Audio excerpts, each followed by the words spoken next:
Հայաստանի ներքին գործերի նախարարության ոստիկանության քրեական ոստիկանության Արմավիրի մարզային վարչության պետ ոստիկանության գնդապետ Արթուր Բդոյանը եւ ՔԿ Արմավիրի մարզային քննչական վարչության պետ Հրաչյա Սուրենի Ղազարյանը ազատվել են զբաղեցրած պաշտոններից։ Հիշեցնենք, Փաշինյանը դատապարտելով Մերձավանում տեղի ունեցած զինված հարձակումը հայտնել էր. մանրամասն վերլուծության պետք է ենթարկվի հարցը, թե կանխարգելիչ ինչպիսի գործողություններ պետք է կատարվեին փառաքարում բռնությունների շարք թույլ չտալու համար, ովքեր էին պատասխանատու։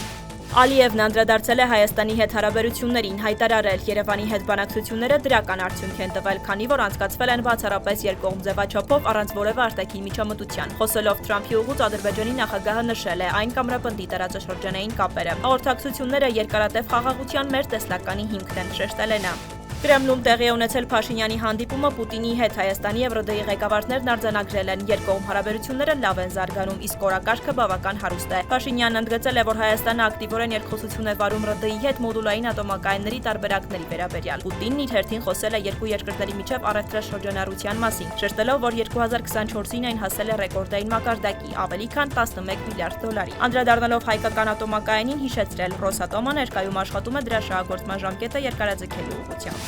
Վարչապետը Մոսկվայում մասնակցել է համաշխարհային ատոմային շաբաթ խորագրով համաժողովին։ Իր ելույթում նշել, հայկական ատոմակայանի անվտանգ գործունեությունը կառավարության ռազմավարական առաջնահերթությունն է։